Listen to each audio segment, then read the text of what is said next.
Hello, everybody. Happy Thursday evening. Welcome back to a Trusty's Vintage Live Sale. There goes my alarm saying that it's time to start, and I just started.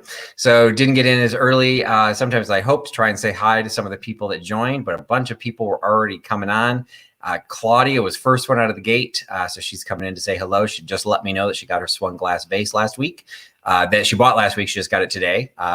So I was glad that had gone through. Kim Z should have gotten her first. Mystery box. She ordered another one. She hasn't gotten that one yet. And we got a new name, Skeeter Lee. Skeeter Lee's Trinkets. We got that in. Vinny is in the house. And so we've got our first terp in state. We've got our live free or die stud with a stash. We got Sam giving Nate stash envy.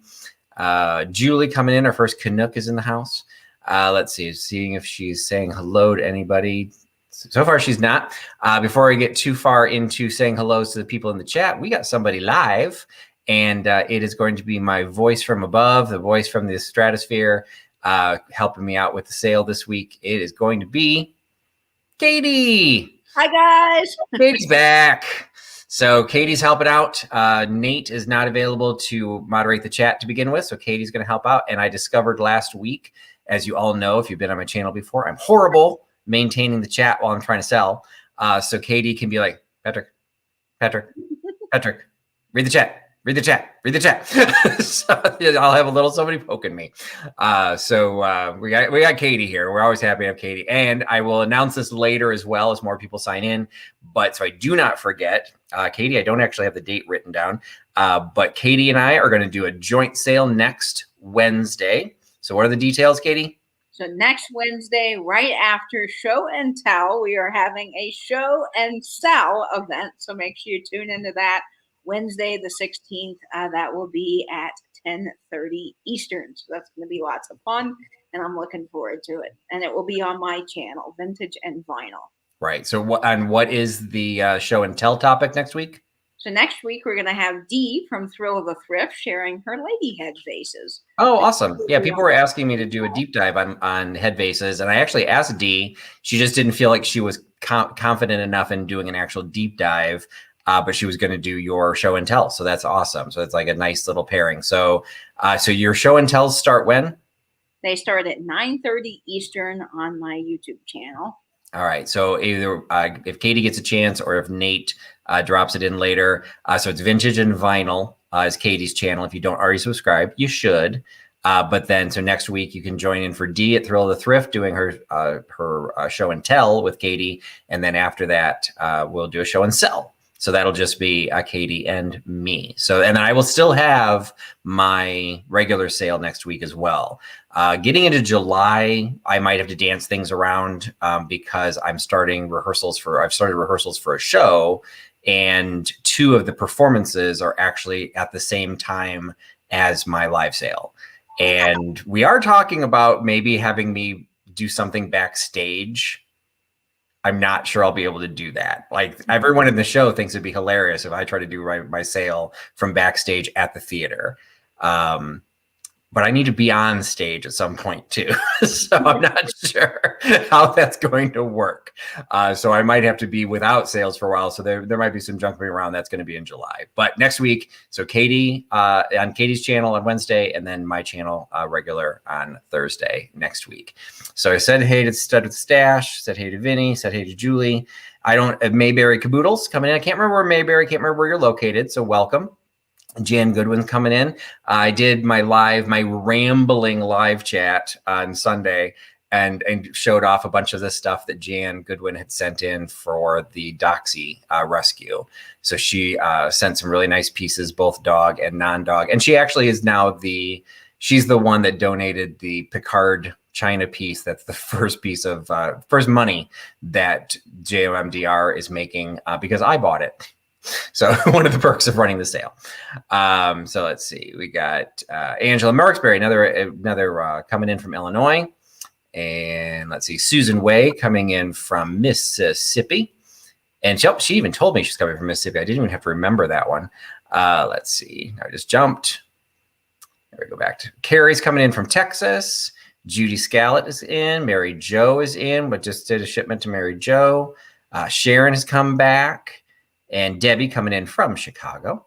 Lois Hoover's coming back. Hey, Lois. Dawn, just one more Dachshund Rescue girl herself. So that's jomdr.org. We will eventually soon pick a date for the fundraiser, but that'll be it'll be in November, so it's not anytime soon, but it'll be in November. And so that will be on one of my show and tells with her little doggies. Oh, that's awesome. When's that one coming up? When's it's that one coming up? Soon, very soon. I can't think of the date off the top of my head. I don't have my calendar in front of me, but in a couple of weeks, so stay tuned for that. Now, is her show and tell going to be her Dachshund collection or her live Dachshunds, or both? I think it's going to be a little of both, but I'm hoping to have a lot of the live doxies on because I think people are going to really like that. Absolutely. Those doxies love the camera. So, yes, I'm sure they're going to want to be on the screen. Helen's come back in. Helen has also donated to the Just One More Dachshund Rescue. She was actually, I think she gave me the very first item. Either she, I can't remember if it was her or it was Brian Hance, gave a donation. Helen bought something at Jeffrey's sale and had it drop shipped. And I'm like, what did I get from Jeffrey? And it was a lovely little blown glass dachshund that Helen wanted me to put into the fundraiser. So thank you, Helen, for throwing that in. Barb Lee coming in also from Illinois. And let's see, I think I said hi to Sharon. Oh, Nettie's coming in representing the West Coast. It might be the first one. Oh my goodness, we've got the UK. Aren't you in bed yet, Dolores? Thanks for joining us, Dolores. What time is it here? So let's see. From here, the UK is what, a 7? I think for me it's 7 hours. I think it's 6 hours from the East Coast. So she's just burning the night oil. So well, welcome, Dolores. Thanks for joining the sale. Dolores is also going to be participating in the fundraiser. She is going to be one of the resellers donating a mystery box. So just like this year, we had the 35 mystery boxes that were all won by one person. We're going to change that up a little bit. For those who are new, when we did the fundraiser last time, I really didn't know. It was the first time we were doing it. I didn't know how many resellers were going to want to participate. I was hoping for 5 or maybe 10. So I made the announcement that anybody who donated, they would get the prize. And then all of a sudden we had 15, then 20, then 25, then 30. And then we ended up at 35, but I'd already announced that the winner would get all. So I didn't want to go in and change the rules. So Kim from Oh My Vintage won all 35 of those mystery boxes. And she's been doing live unboxing videos ever since. We're going to probably have more than one winner next time. So we're trying to figure out the statistics and logistics of how to do that. But Dolores has doxy nephews and nieces, and she wants to support. So thank you so much for joining, Dolores, and for supporting JOMDR. Rebecca Higgins coming in from the Maine state. All right, so we have the Granite State, the Green Mountain State. I actually have no idea. What's Maine? What's Maine, Katie?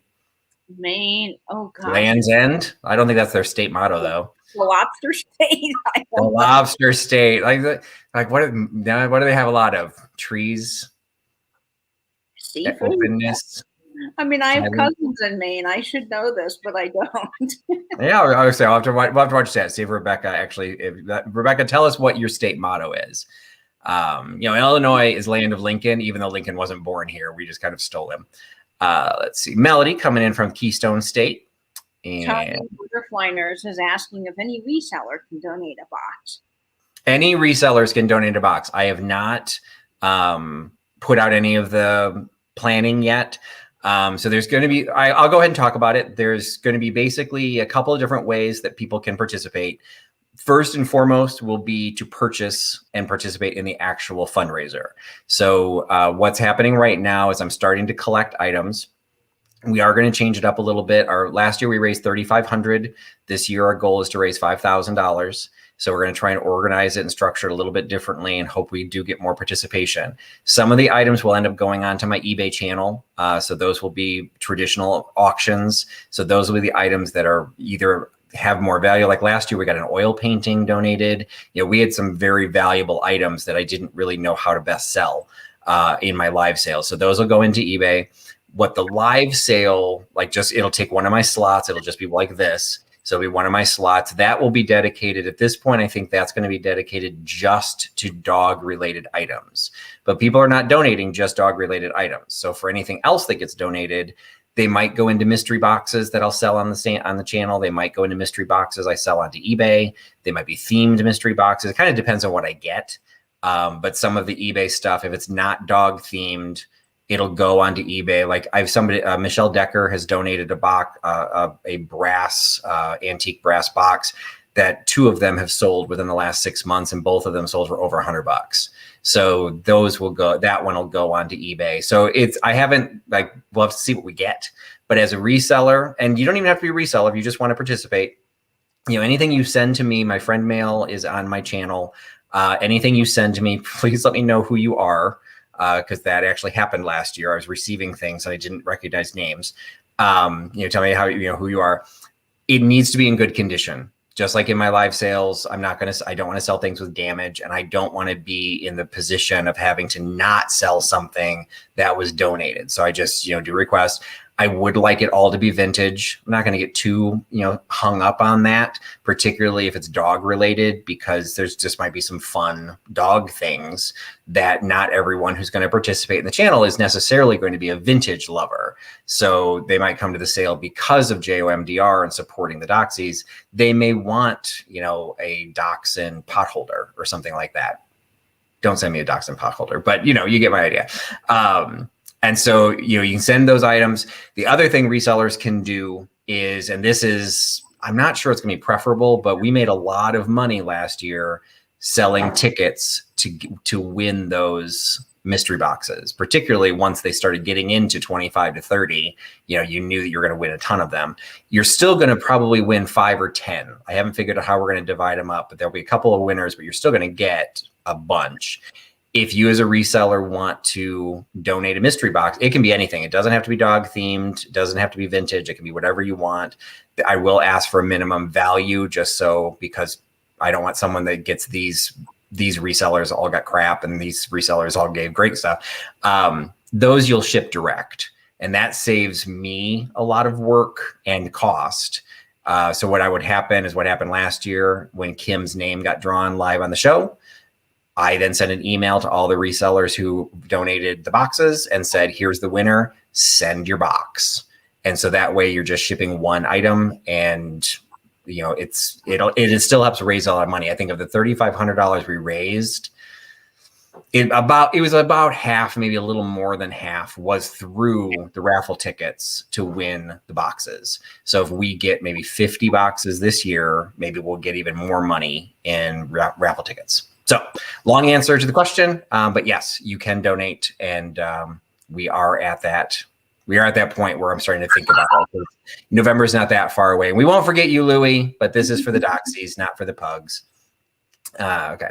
So now the Terp in the house. I got Chad. Going to zip through because we're already at 12 minutes after. So I'm sure I'm going to miss people. Durago is the main state motto. It's Latin for I direct or I lead. Lead or leave? Lead. Okay. So that's what goes on your license plates? You're all directing? I've not heard of that as a state phrase. No, that one's new on me. Another Canuck. I got Tia Fane in the house. Proud Americans here. Let's see. Peterson's here. Sonya's Emma's here. I think a new one. Blackie Junior Lynn. Thank you for joining. I'm not sure I recognize that name. As I'm talking, I'm going to kind of go backwards a little bit, see if I skipped anybody. Chicago Lady, Jeannie's here, and the other Jeannie, Norma Jean's here. If you are new to my channel, most of the names I've recognized, but pretty much all the live sales for what's happening tonight will work as the same as everybody else's. The biggest difference is I do not do offer ups or auctions. So when I show you the item, I will tell you the price. That's the price you'll pay. So it's a first to claim offer. When I give you the price, I will then give you an item number. You need to enter that item number into the chat. If you are not seeing me saying hello to the people that are popping notes in here, you are not in the chat, you're in the comments. So you do need to make sure you're in the chat. If you're watching on a mobile device, that means you need to use the YouTube app, not the browser. So there's been some confusion on that. Christina, hi Christina. Hey Jody. Katie will be the moderator, and so it will be the first person she sees in the chat. You might, if you're new to this or you haven't done too many, just recognize sometimes you'll be the first person you'll see in your own chat because you're going to bounce off of your own internet faster than all the rest of us. So you need, if you want to refresh your chat, things like that, that'll give you the same order that the rest of us are in. But if Katie announces the winner, unless there's something, egregious that we missed. And sometimes that happens when the chat gets really busy. Sometimes you can miss somebody claiming something, again, be kind. But if you miss out or you disagree, again, what's become kind of the catchphrase, we're not selling the Mona Lisa here. It's all for fun. And, I'm trying to give you good prices, but all this stuff you could probably find someplace else too. So we're just here to have fun. And it's not fun when people get upset or yell or get, start saying things that things aren't fair or whatever. We're here to have fun. We're trying to do things the best way we can. And Katie will help maintain the chat. So if there is a question, she will see it a lot faster than I did last week when the entire community seemed to start typing in all caps to get my attention. And it took like 5 minutes. So I need somebody to help me monitor the chat. I cannot be bribed, folks. Yes, cannot be bribed. More, but I can be bribed. Thank you, Christina. Try to keep it real. Okay, there we go. Vacation Land is on the license plate. That sounds, I don't know where people do vacation there. Kennebunkport? Let's name the cities I know in Maine. I'm done. Portland, maybe. I think they have a Portland. I think I've got, my cousins have a house in Maine, and I think it's Portland. I don't know. I've been there. I should know this. I have been there, but I was younger, and we just kind of drove through. I don't really remember much about it. So, okay. But anyway, so Vacation Land is right next to the Granite State of New Hampshire, which is where Sam is at. Wow. And we have a couple people from there we go. Portland was named. We've got a couple of new names coming in, but I do have a couple people from Maine that joined the chat. So, and I know that's where Nicole from Nesting Haven is based as well. Oh, Bangor, there's one. Bangor. That's Bar Harbor. Or I would never have come up with that one, but I have heard of it. I've heard of it, but I wouldn't have been able to come up with it. Okay, wait. How is that possible? After Florida, I would think Florida would be like one of the most visited states. Yeah, so Florida must be number one. And so you're saying Maine, or are you not in Maine, Jody? Are you like in California? Because I don't understand how Maine would get, no offense to Maine in any way, shape, or form, but Chicago has we've got the convention centers. There's California has everything. Oh, Jody lives in Bangor, Maine, next to Stephen King. Oh, so everyone's traveling to visit Stephen King. Okay, that actually makes a lot of sense. And it's statistically true. So is it more like a per capita thing? I've not heard that. That's fascinating. That's really interesting. They do have the best lobster I've ever eaten in the world is in Maine. So maybe I would have to say I would not disagree with that.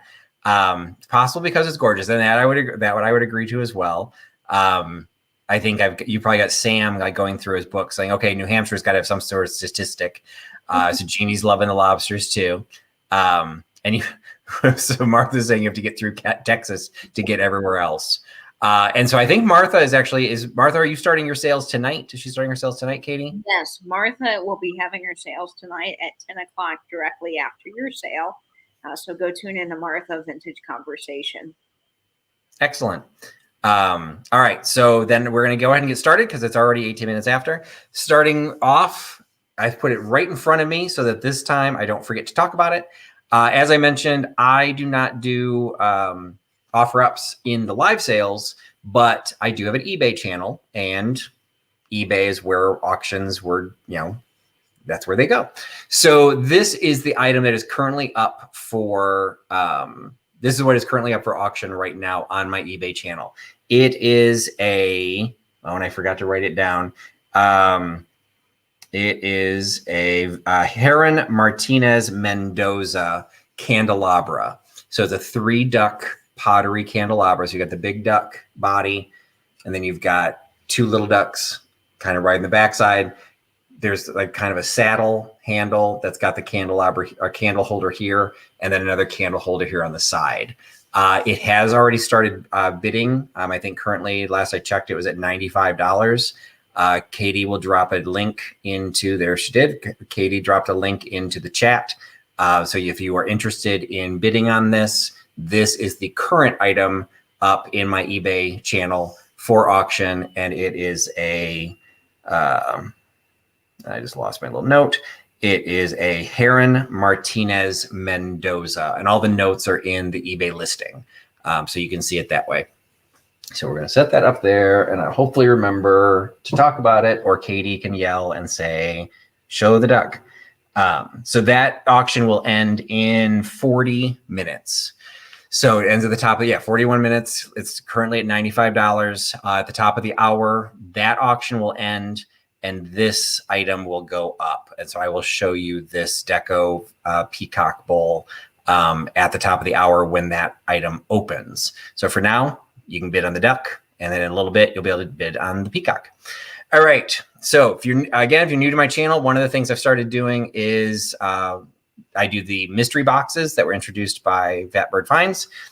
Because they do tend to be the most popular item I offer, and because it is recognized that there can be an issue about having fast internet and just being able to refresh, I sell these slightly differently to kind of keep things fun and turn it into a little bit of a game. So mystery boxes all work the same way. I offer them at $15. So the $15 mystery box, you're going to have roughly $25 to $30 worth of stuff in the box. It'll be a combination of small items that add together. So hopefully when you're opening it up, you get a lot of stuff to open. It's fun. And there'll be something in there that you like. But it's $15. But for these items, and one of the items you will get is my vintage maxi pad. Yes, I still have these available. So one goes into each box. Instead of telling you the number, I'm going to make you guess the number. So again, it's $15. You need to type in the number. I'll tell you the range. You don't have to guess it completely. You can guess more than one number. Just hit the enter number, hit enter, hit another number. You'll keep entering it. Katie already knows the number. She cannot be bribed, but I will hold this up. We will watch for that number to show up, and then she will verify the first person who actually types the number in. So the number for the mystery box, that you'll get at least a maxi pad, and then it'll be packed per weight so that it'll, I'm in the like $10 range for shipping. So if you're farther away, it'll be lighter weight. If you're closer, you might get, a TV. So this is a $15 box, and the number falls between 50 and 60. So the number is between 50 and 60. And the first person to give the number will be the person to claim the mystery box. So again, Katie knows the number. So she's got heads down. She's watching the numbers to scroll through. And I already see it. All right. Wait, somebody come out quick. Come out quick. I do. I see Sam Doyen. There we go. Because the number is 56. 56, Sam Doyen was the first person to give number 56. So congratulations, Sam. You get the first mystery box of the night. And there will be another mystery box later.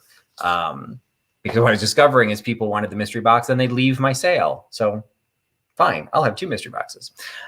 So congratulations, Sam. All right, next item. This is something I've had this similar item before. So when I came across these again, I'm like, I got to pick these up. So I am selling as a lot a set of tiny food. It's basically, it's dollhouse food. So you've got the little packet of, it says nice. I don't know if those are waffles or crackers. You've got, I think this is either a box of cereal, something Whips. We've got canned food. We've got a bottle of Heinz tomato ketchup. We do have laundry detergent, little Suds laundry detergent. So what the kit includes is 1, 2, 3, 4, 5 of the little boxes, 3 of the little cans, and 2 bottles, the ketchup And then this is, what is that?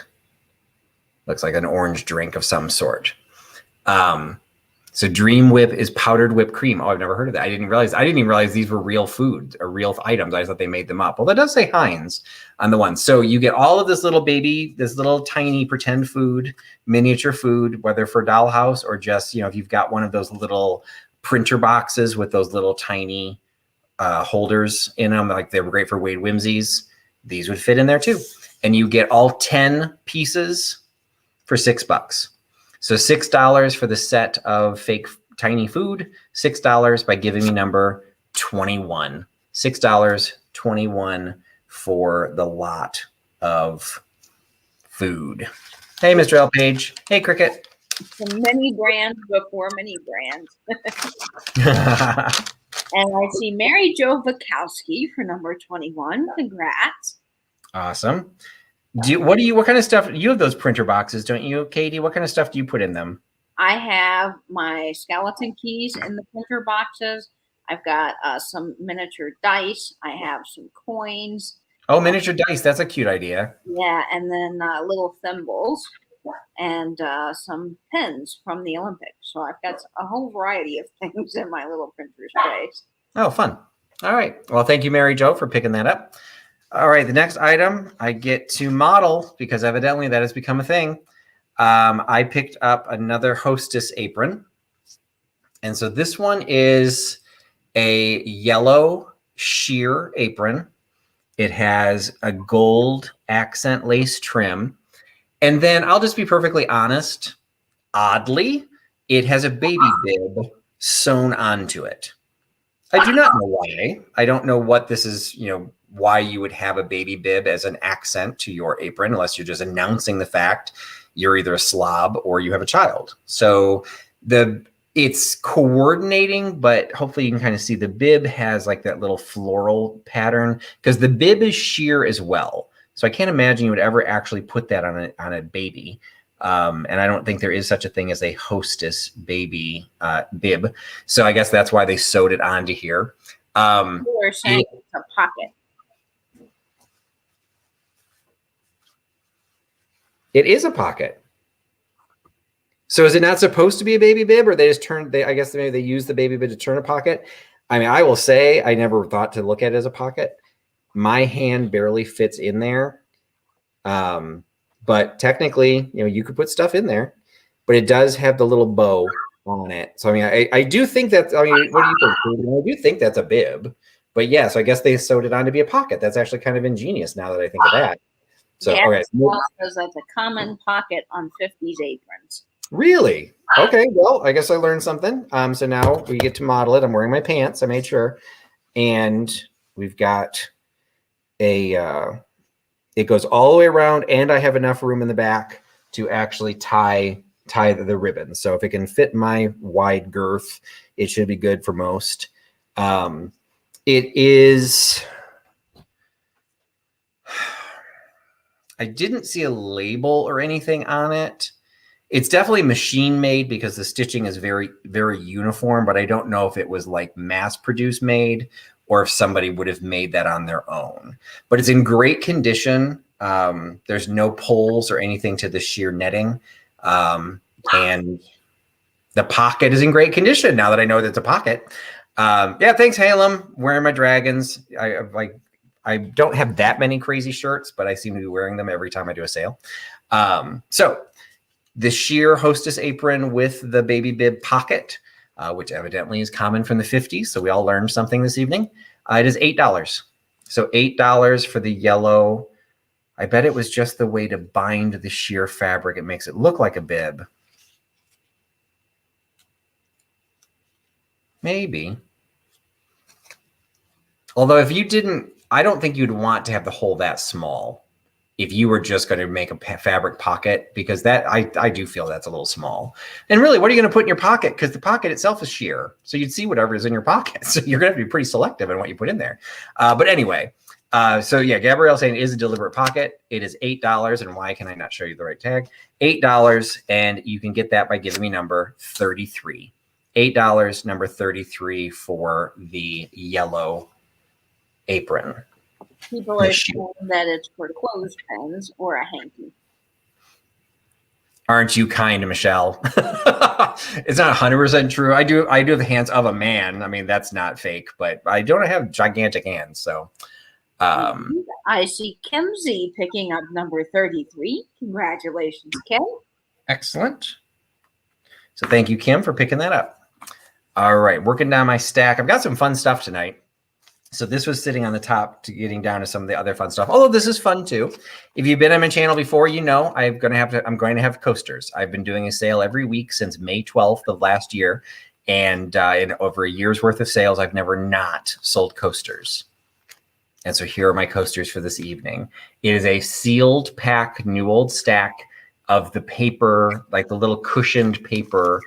So they're kind of cushy, you know, so it's not just paper. Sip and chat. So there's the two little old-fashioned rocking chairs with the potbelly stove on the braided rug. Somebody bought the braided rug kit last week, so we can all get her. I can't remember who bought it, but they can now make that rug right there in the middle. It's the packaging itself is, you know, seen better days. It's very, very faded.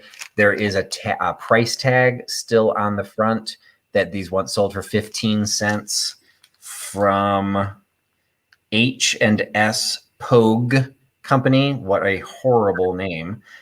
I have not heard of H&S Pogue. Have you heard of that, Katie? No, I never have, but that is a really terrible name. I'm sorry. So it says on the back, and I don't know if this is on the back of all of the coasters or if it's just the back because this is the original hang tag. It does list Pennsylvania. So it says that they were distributed by a company in Coatesville, Pennsylvania. So I don't know, Melody and Halem, is H&S Pogue, is that in your neck of the woods? But these are the Royal Catch-All coasters, the perfect hostess for carefree entertaining, highly absorbent, drip-proof, a mar and stain preventive. I always thought it was preventative. Well, whatever it is, made in the USA. Everyone needs their coasters because everyone needs a mar and stain preventive. So we've got the Sip and Chat paper cushy coasters from Royal Catch-All, and they're $4. $4 for the set of coasters. Halem said he's never heard of them either. And I don't know, these were once sold for 15 cents. I'm going to assume this is probably from the 50s. Yeah, that's just that design. I'm almost thinking that could be 40s. But $4 for the package of coasters. You get $4 by giving me number 55. $4.55 for Sip and Chat. And Jeannie Wasek is saying the H&S Prague Company was in Cincinnati, Ohio, department store chain founded by two Irish brothers, Henry and Samuel Prague. Well, I guess if it's their last name, they couldn't really change it, but they should have. And I see our fellow coaster lover, Karen Dondelinger, getting number 55. Congrats. Karen's back. Hey, Karen. Thanks for joining us. Didn't say hi to you earlier. I didn't see you come in. So, and Christy, yep, she bought the coasters for me last week, and they arrived today. So that's good. She bought the porcelain German coasters for me last week, a set of 6. All right. So congratulations, Karen, for picking those up. All right. Next one. I don't do books very often. The one thing to remember about books, if this is the only thing that you buy from me, these can get shipped media mail because they are a little bit heavier. So they may cost to ship first class. And even if you do buy more than one thing, depending on what else you buy, we might want to split it into 2 shipments, and I'll help you do the math to figure out the best way to ship them. Because what I've got is a pair of books on America's national parks and America's national monuments and historic sites. So based on the font, you know, I would say these were designed to go together. I don't know if they were necessarily part of a series. They do have different authors, but they were both published by Doubleday. And, you know, back in the day when the spines, people didn't flip their books backwards, so you just saw their paper, which I'm sorry is the weirdest thing I've ever seen. So this, I watch more than my fair share of home decorating shows, and they keep doing that, and I find it nuts, but whatever. So, you know, we got the little pictures right there on the spine. I did look them up, but of course I forgot to write it down. So hold on while I look again. These had a copyright of the National Monuments was 1960, and the National Parks was 1957. They still both had the dust jackets. This dust jacket, I think, might have gotten a little wet or something. There's a little bit of wrinkling here. It might have just maybe got caught on something because you can see there's a small tear. But in general, the books are actually in pretty good condition. The pages themselves don't have any water damage, and there's no like, huge torn pages or anything like that. So, 1957 and 1960, kind of a historic walk through the national monuments and national parks. And you can kind of see that basically, thanks to the government that we have not added any probably since then. So it's probably not even all that historically inaccurate. So you get the pair of books, you get both of them for $5. So $5 for the 2 America Treasures books, $5 by giving me number 74. So 75. Love in the chat. What's that? You got some love in the chat for people thinking that no spines is strange. I see Nettie. Nettie's getting number 74. Congrats, Nettie. I actually listened to an interview of a decorator on a podcast, and she was asked that question. She's like, well, why would you do that? Why is that? And of course they're doing it because they want that neutral, the off-white color. They don't typically keep the dust jackets on there. And her justification for it was, well, you've probably already read the book. You're not going to read it again. So what difference does it make? Okay. So basically, I guess you're a one and done kind of gal. Everyone can do whatever they want. And if you just want beige, I guess you can do that. I think books add character, but whatever. So Nettie got number 74. I think I wrote that down. I did. So I can show the next one. All right. So I had to show this because I knew Katie was going to be helping me out tonight. So I wanted to make sure I had albums. So not the typical albums that I think Katie's spinning on her channel. These are Sesame Street. So I don't know, maybe Katie shows her childish side sometimes, and maybe she will show. But it's a set. I'm just going to go ahead and sell them as a set. It is a cardboard book for all practical purposes. But it just opens up. It has the lyrics to the songs, and actually, it actually is a book. There's another sleeve here. So I didn't realize. I thought there's just the one. So you do actually have a book. This is the lyrics for Going for a Ride. And then the second one is everyone's favorite top 10, I Love Trash. Because this is the Oscar the Grouch Sesame Street book. So these are Columbia Book and Record Library. I thought they had dates on them. Yes, 1970, copyright 1970, the Children's Television Workshop. What I do find odd, and that's what I was trying to figure out, is the book, the little 45, and I don't know if this is normal, Katie, or if maybe I'm missing something. It fits in there, but it just sits there. Like there's no sleeve or anything. So you can protect it, but there's nothing to keep it from just like rolling out, when you take it out of the shelf. So do you know? I'm sorry. Yes, that is very typical of kids' records. Oh, they okay. Don't have most of them don't have a paper sleeve if they're in the book. They're just sort of stuck in the jacket like that.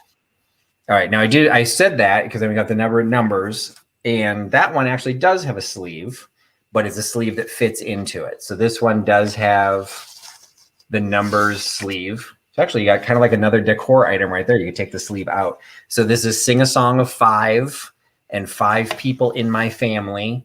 And I've got 2. I've got 2 eyes, 1, 2. They're both the same size. 1, 2. I don't know the tune. I do not remember my Sesame Street numbers. So we got numbers. We've got the original cast recording of Sesame Street from the entire cast and Hello from the entire cast. And that one, that one also has a sleeve. I guess I was just looking at the first one. So that one also has a sleeve. Oh, and this one actually has got a little picture book. It's got members of the cast. So let's see if we all remember our members. Gordon and Susan and Bob and Mr. Hooper and the kids. Yeah, I would never have come up with Mr. Hooper. Okay, wait. There was a Sesame Street character called the Salesman. He's perfect for you, Patrick. Sesame Street had a huckster? What's going on? So, all right. Remember him. Now, I don't remember him. Bert and Ernie looking very cozy.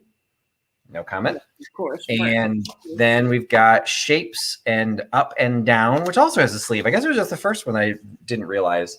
So these 3 of the 4 do have the sleeve. And this one of these things is not like the other. One of my favorite songs. I actually still sing it when I see weird things together. So it is a set of 4 of the books plus the sleeves and all the albums. I've not played them. I cannot test them.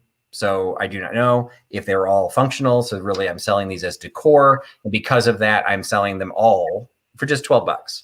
So $12 for all 4 of the books with these albums, and 3 of the albums have their sleeves. $12 by giving me number 3. $12, number 3 for all the Sesame Street stuff. What a great lot. And go to the kids' room if you wanted to get those framed up. I think those would be just really darling. Yeah, I mean, all of them, the graphics are cool. I mean, as I was holding up, you can probably see there's a little bit of like, they're just maybe need to be, get one of those magic erasers. Maybe you can like whiten them up a little bit. But the inside is in great condition too. So they're very cool. And I see Bryn and I Heart Old Things picking that up. Those are going to Hawaii. Congrats, Bryn. Excellent. Thank you, Bryn. Aloha. And these will head to Hawaii. I'm trying to remember somebody commented on one of my YouTube videos. I was talking about, I can't remember what show I was talking about, but we got into a conversation about which shows got exported where. Now, not that Hawaii is not part of the United States, but it's sometimes you wonder what becomes popular in other areas. But I guess Hawaii would have had PBS in 1970, so we're going to have Sesame Street going into Hawaii. All right, the next item was an item that I picked up in one of my videos where I did the live farm auction. This was in a box lot, and this was the only item I wanted out of that box lot, and I'm selling it here. It is basically it's a trivet, but it's designed to be, like in an ideal world, it's designed as a teapot trivet because you can see there's a little bit of an indentation into it. So it would be something that would be very pretty, while you're doing your high tea or while you're prepping for your tea. This would sit on the table and still look gorgeous, waiting for the teapot to arrive. And then when the teapot arrived, you set it on and then you'd have the domed bottom would sit and it would be cupped in the little edge. So it's not a cake plate. It's not a regular hot plate trivet, but it can be used as a regular hot plate trivet. There just is that little bit of a ridge. It is burlyware. I don't know if I'm not used to having Dolores on here. She could start giving me all the British secrets because this is British. Burley, it says burlyware, but then it's got the logo says B and L. So the B is for Burley. I don't think the L stands for Lee, so I'm not sure what the L, but it's the Japonica pattern. There is also an incised mark that says B and L, but I couldn't see what it said. I couldn't figure out what it said underneath it. It's a beautiful piece. It's in perfect condition. There's no chips, no cracks. I didn't even see any crazing on it. There's a little bit, you can see where there's like a little burgundy kind of line that goes around the scallopy edge. You can see there's a little bit of wear on that, but the gold is in great shape. And the design in the middle is fantastic. So it's this great dark blue terracotta colors. It's absolutely gorgeous. So the burlyware teapot trivet or just hot plate, it's $14. So $14 for the little trivet, $14 by giving me number 9. $14, number 9. Yes, you're right, Mr. L. Page. It is a giant coaster. It's a coaster for a teapot. So you know me too well. Fabulous. Yeah, I just loved it. It wasn't like I was trying to get the box because this was super, super valuable. It was just, I love the shape. I do love the design. And it was just something I wanted to offer and make sure it got a good home. So $14, number 9 for the gigantic teapot coaster. And I see Susan Ray getting number 9. And I do want to announce that there's just a little bit of time left on that beautiful candelabra. So we've got 16 minutes. It's at $95 for the vintage Heron Martinez Mendoza Pottery 3-duct candelabra. There you go. And so that's the close-up of it. And it'll close in 16 minutes. I'm not a lefty, so that was not how I should have picked that up. All right. Thank you, Susan, for picking up the trivet. All right. Next item. This I also showed on a live haul. This came from my trip out to Pennsylvania. I picked a set of these up, and I discovered when I was talking to actually Melody, I had not really opened them up. And I've now, since I have done that, and some of them have been cut apart. But this one is the 7 kitten motif. It's embroidery patterns for kitchen towels and linens. So you get these little, first of all, you get the graphic of this envelope, which in and of itself, I think this is a collector's item by itself. It's just a very cool, some cool graphics on this. It has the instructions for how to do the embroidery, how to stamp the pattern, and what kind of stitches to use on there. It does have a 2-digit zip code, which means it dates between 1948 and 1963. So we can age this a little bit simply by the fact that it doesn't have a 5-digit zip code. And this one has all of the patterns in situ. They are all still on its original sheet, and none of them have been cut. So if you are so inclined, if you wanted to get a gigantic poster frame, you could frame this as a whole. You could cut it apart, or you could cut them apart and you do what they're used for. You could actually do the transfer wear and put these onto your kitchen towels to embroider. So you've got 7 patterns of the kitties made in the USA. I don't remember what the company was. Superior Pattern Company. I don't know who that is. So I don't know if these would fall under something if Martha's still here. I mean, I know she collects sewing patterns.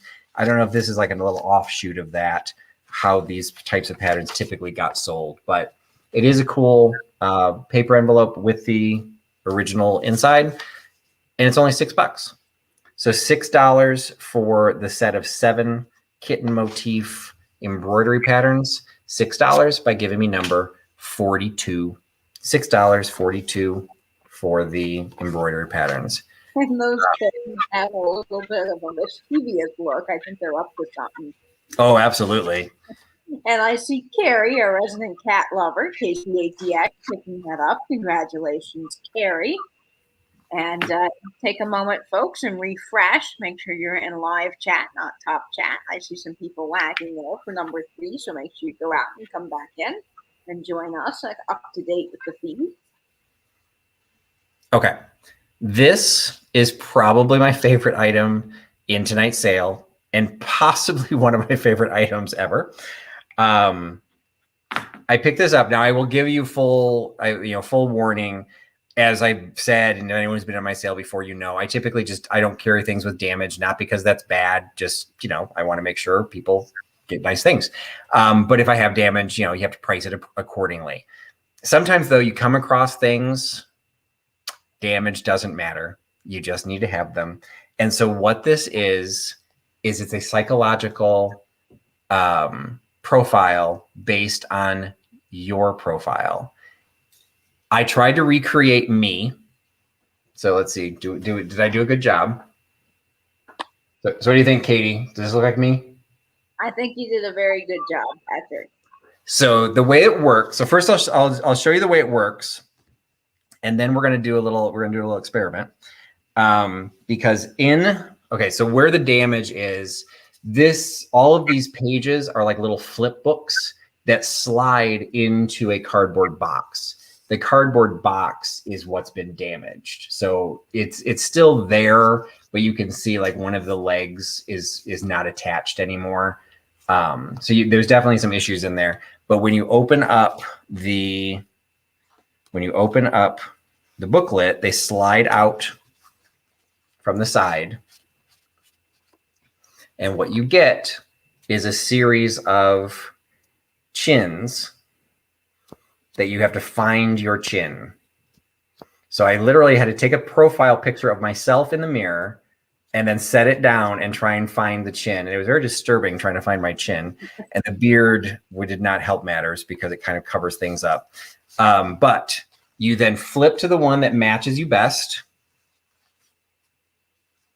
to create your profile. And then you can see there's text next to everything, which says what that says about you. Now, here's the fun part. I haven't read what mine says. So I put my face together, but I decided we're going to discover what my face says on air, live, and you can tell me if I'm right. So my forehead says, I am restless and impatient in your thought and action. You're generally bursting with big plans of achievement, which are new and original. You really need an efficient assistant who will think these things through to a workable conclusion, or many of them will be lost in the shuffle. You are practical and are mentally more interested in results than in methods. You would be a capable executive. I wouldn't disagree with any of that. My eyes say you have the talent of working mechanically in a third dimensional capacity, which make a good engineer or surgeon. I do have a technical undergraduate degree. You have, here's my nose. You have aesthetic tastes in art and music, are conventional and exacting in social affairs, keenly observing, proud and very discriminating in your tastes. You are definite about your likes and dislikes. You can probe to the depths of hidden mysteries with speed and acumen, for you notice the finest details. You make a good G-man or an exacting art critic. My lips say you take great pride in controlling your feelings and emotions. You never tell all you know and are at times secretive. When crossed, you are very stubborn and no one can drive you. Suspicious of flattery, praise may be sincere or you resent it. Must be sincere or you resent it. I would agree with that. And then my chin says you have the ability to get things done your way, and built for speed, you have endurance. Methods are as important as results to you. Patient enough to teach others your own methods of doing things. You like to hire your employees untrained, help them learn the business, and then keep them for life. That could be negative. Even your enemies have a wholesome respect for your strength of will, and your friends admire you for it. You would be a firm executive or a digital, careful workman. All right. Well, everything except for being a surgeon, I would have to say. I think that might actually be somewhat accurate. So this could be the best party game ever, or you could insult all your friends. Yeah. So it's one of those cases where I did flip through when I bought it. I was flipping through. This it's not a party game. Like I do believe this is designed to be like a psychological thing. And none of the cards, at least the ones that I skimmed through, none of the cards were negative. Like none of them are like, you are an idiot. All of them picked something that was positive, and so it's just like your horoscope, just like anything else. I just thought this was kind of cool. As I said, there are definite severe condition issues. Some of the cards are falling off the little turny thing, so you might have to do a little bit of TLC to keep this in good condition. But it is all here. It's just I feel a fun concept, but I did try and price it based on the fact there is damage, because I think if this were in perfect condition, I would be asking big bucks for this puppy. But as it is, I'm only asking $18. So $18 for the facial recognition, psychological tool, $18 by giving me number 64. And Nate's in the house. I was just going to say, I see Nate joining us. So yay, Nate. Can you imagine if your psychiatrist pulled this out? They just do a computerized version of it now.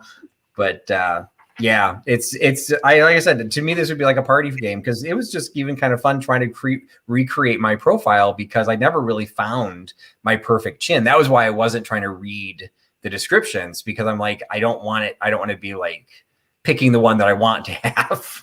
And they have numbers on them, but there are no instructions with this. So I don't know if the numbers are supposed to mean anything. Like some of them have the same number. Like maybe that's a personality type. I don't know. So number 64 goes to Gina at Vintage Digs. Congratulations, Gina. Excellent. Thanks, Gina. And Gina is doing, she's been doing live sales as well. So if you can drop, if you know Katie or Gina, can mention when hers are.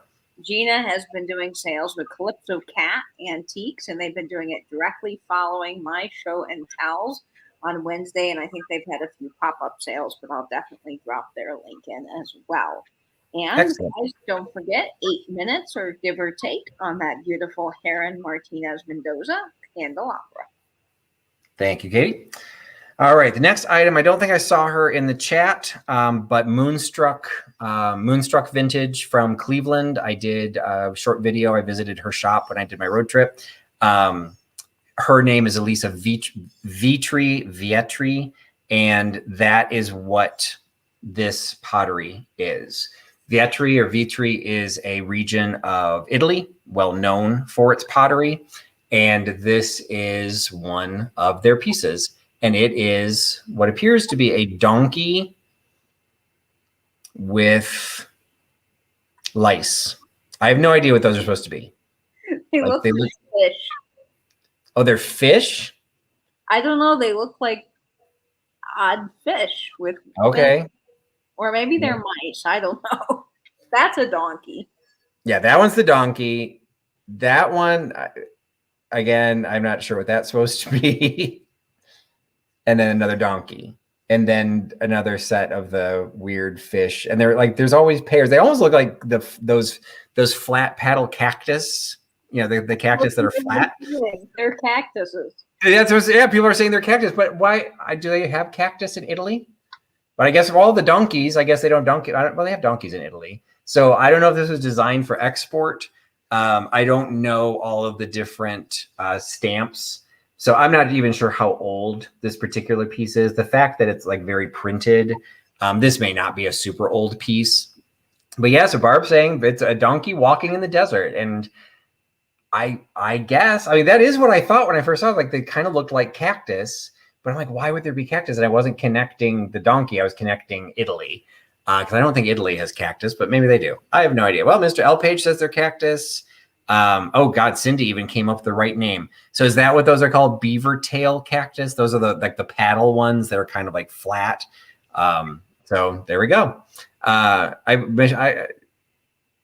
Olives would, you know, the arms on the fish or the olives are what's throwing me. So stripes. I don't know that cactus or cacti have stripes. Yeah, I don't know. So anyway, it's a fun picture, and think of all the conversations you could have with your friends, because no one will be able to figure it out. So there's like, it's coming off a little, maybe a little bit more of a green here. It's a bluish green, but it's probably a little bit more green compared to the blue that's up here. And then you've got the little stripe that matches the stripes on the fish / olives / cactus. It has a little ice lip on it, and it's in perfect condition. No chips, no cracks. Vitri is known for its pottery, and I just thought it was a pretty cool piece. And I can't pick up the card. And the Vitri pitcher is $18. So $18 for the Vitri Italy pitcher by giving me number 16. $18, number 16 for the Vitri pitcher. And that is a great conversation piece at a party, because you could actually have people vote what they think that it is. There you go. And to everyone who gets it wrong, you decide. Everyone gets it wrong, I have to take a shot or something. You put margaritas in there. All right. I'm just waiting for Nate to come through with the message here. See if anyone got that beautiful piece. Don't forget about the auction. There's just a few minutes left, folks. We are down to the wire at 2 minutes. It's still at $95. And it is a beautiful vintage Karen Martina Mendoza 3-dot candelabra. And I'm a Libra too, for those of you who are debating astrology. I'm also a Libra. So, all right. The next item is something I've only carried this once before. Kitschy and Bitchy, Rebecca, I picked this up when I was out with her. She introduced me to Wallace Nutting. Wallace Nutting does seem to be a little bit more common on the East Coast, although I do run into it a little bit here in the Midwest. He was a prolific photographer in the 30s and 40s, and they, like, to the point that he actually had a production team that he would make the photographs, they'd reprint them, and then they would be hand colored. So this one is usually the Wallace Nutting art when it gets framed, and this isn't its original frame. It usually says what the art piece, what the name of it is right there on the mat. And this one did not. So I had to look this one up, and it's called the Christmas Cupboard or Christmas Jelly. You can see there's a little cupboard above the fireplace. He did 2 or 3 versions of this photograph because these were real locations. These were photographs. And so there's another version that's called the Jelly Cupboard. but this one is not that one. So this one was either the Christmas cupboard or the Christmas jelly.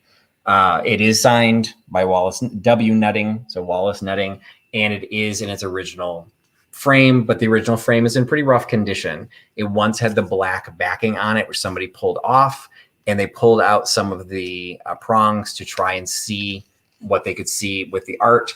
It is a photograph. You can, like the color that you see, that is a photograph that is sitting and mounted on the background mat where the signature is. If you watch Dr. Lori, she's very adamant that even original pieces, if they have a cardboard backing, that cardboard needs to be removed. So, you know, the fact that this has been opened up isn't necessarily a bad thing, because you may want to replace the backing, or you might just want to replace the entire frame. The frame is, I will say, is solid. Like, it's not like wonky or falling apart. But if you're going to redo the backing, you know, you might want to put it in a more substantial frame. I though will ship it in the frame simply to protect it. It's not heavy. I don't even think this is going to be a pound. So it's not very heavy. I don't really carry artwork very often unless it's small like this. And I do like Wallace Nutting's work. It's always very colonial. And because they were hand tinted, each one will look a little bit different. So this is the Christmas jelly. And it is, because of the condition of the frame, it's only $20. So $20 for the Wallace Nutting in its original frame, $20 by giving me number 66. $20, number 66 for the Wallace Nutting.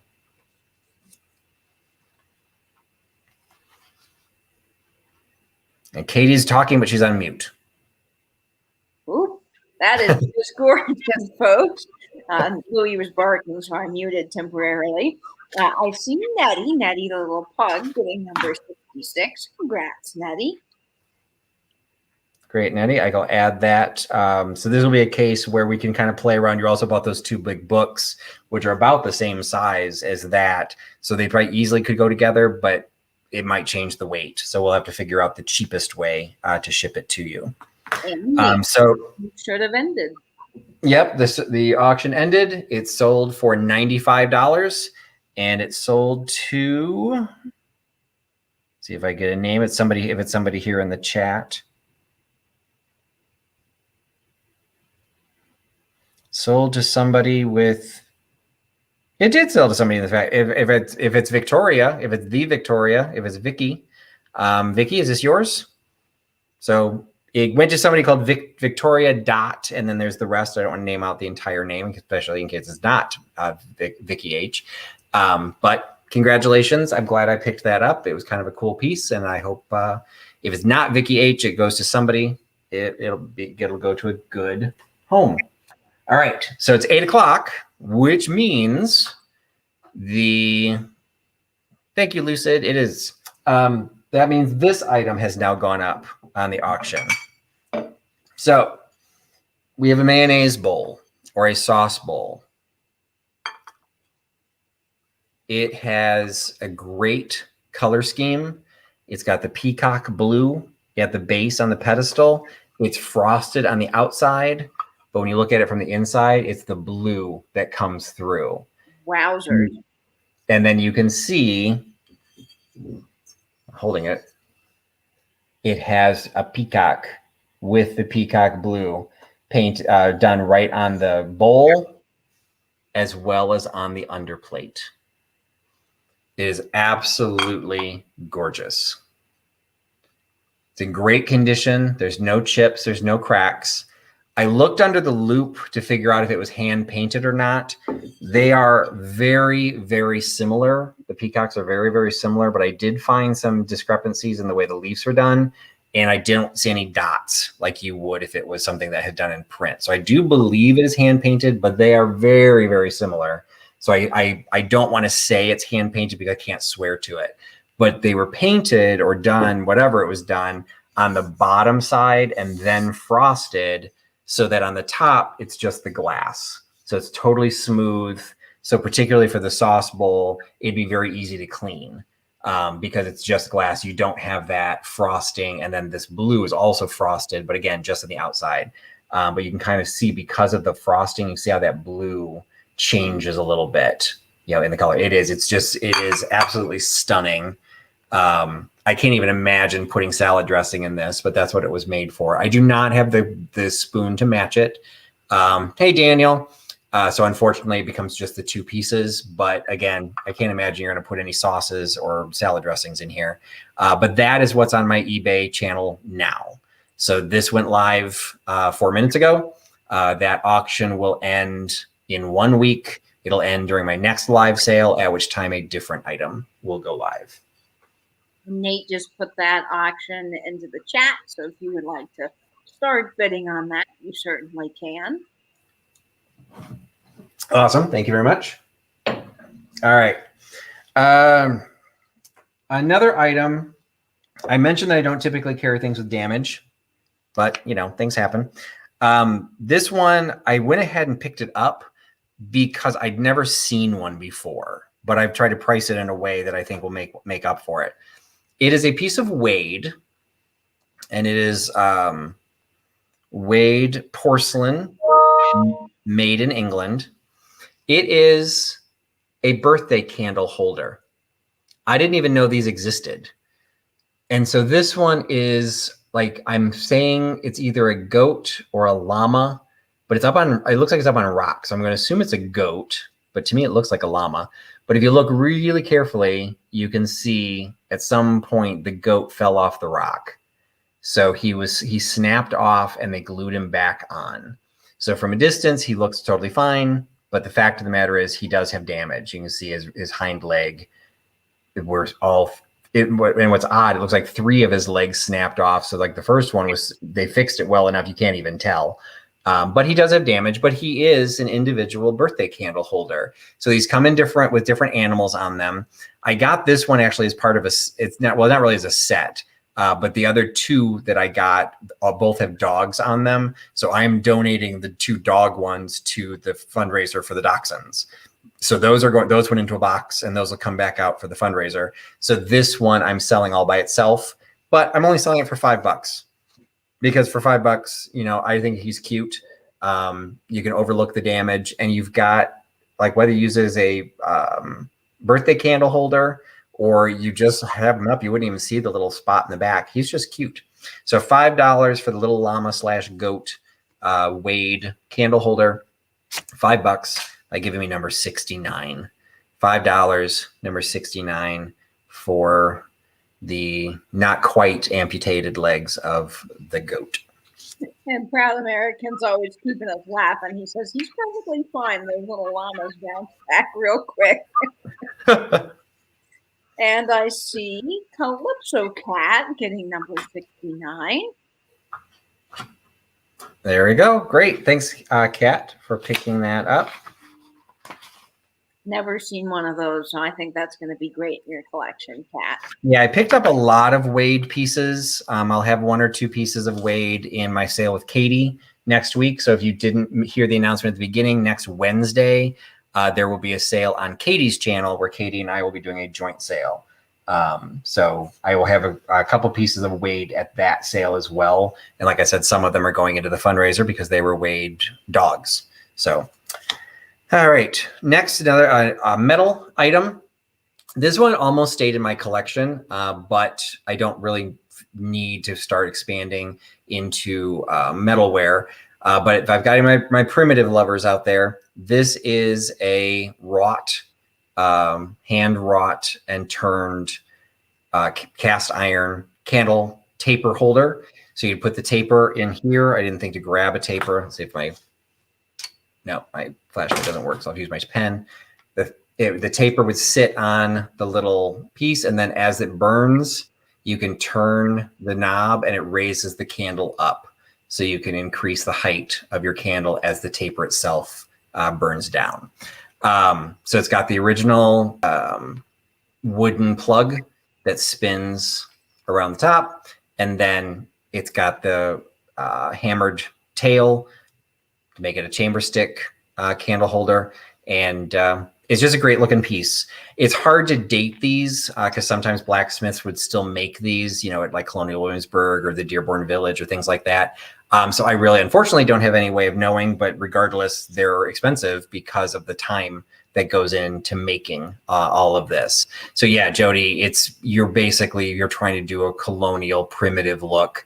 So it looks good with some of my stuff, but I'm going copper. I don't need the wrought iron. So yes, it's a great candle holder. It's great condition because it's metal and wood. Like you really can't get a lot much done with it.